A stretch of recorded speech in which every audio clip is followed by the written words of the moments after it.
Plus, it's parents' debts. I just finished paying mine.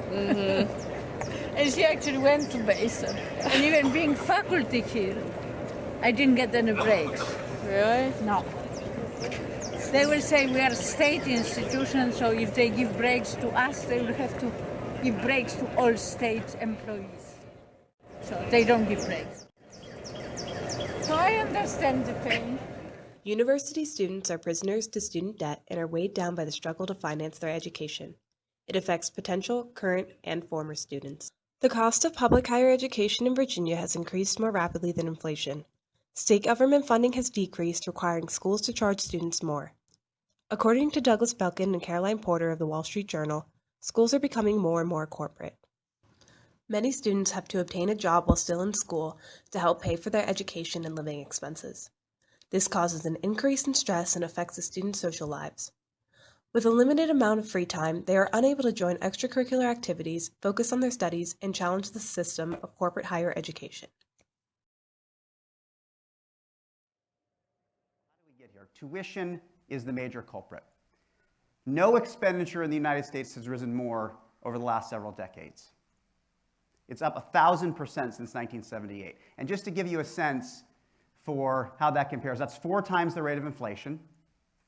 That's significantly more than housing prices have risen. And we talk about healthcare costs spiraling out of control, crazy healthcare costs. They've risen 250% during this time period versus 1,000% for tuition. Now, one could justify this incredible rise in tuition if wages could compensate for that increase. But that just simply hasn't been the case of late. You see here, this is a look at public four-year universities, tuition versus wages of graduates from public four-year universities. And you see that while tuition has risen 72% since 2000, wages in real terms for graduates from public four-year universities have declined in real terms. I have Perkins loans and direct loans, and I'm a work-study student. I have another job as well on the side, and I still have to take out private loans. I am currently around, I currently have around $40,000 in debt. I feel like the fear when it comes to higher education was largely about stability. The question being, especially when you enter your undergrad, like, what am I going to study that's going to allow me to be financially stable later on? And that's a big fear when you're deciding not just what to study or where to study, but also to study. Like, the fact of going to college is largely fed by a fear that a lot of the media, a lot of society pushes us to do. Because these days, with educational inflation and all of this, having a degree is almost required, if you will, for society's standards of success. And I feel like a lot of society fuels the fear of not being successful.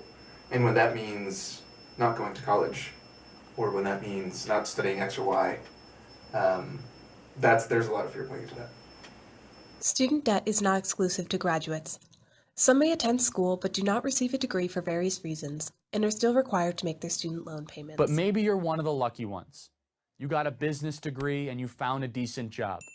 Chances are you're paying off your student loans and will be for the next 10, 20, or even 30 years. Good luck saving money for a down payment on a house or just about anything else. Members of the Virginia Student Power Network protested tuition costs at George Mason University with the display they named The Walking Debt. One participant stated, "We were taking action to highlight that tuition costs at Mason are infecting students with debt." The Student Power Network is an organization found on campuses all over Virginia that advocates for social justice and more accessible higher education for students in Virginia. Currently, GMU's Student Power organization is lobbying for 2 bills to be passed through legislation that will benefit students and the economy as a whole. They are House Bill 400, Senate Bill 52, and House Bill 401, Senate Bill 604. House Bill 400, Senate Bill 52 will allow borrowers to refinance their student loans with lower interest rates. House Bill 401, Senate Bill 604 will create a borrower's bill of rights for student loans and provide expert information on loan repayment options. Don't let your voice be silenced. Speak out now. Pressure your legislators to increase funding for higher education. Contact them to get their support on House Bill 400, Senate Bill 52, and House Bill 401, Senate Bill 604. Open your mouth to close the gap.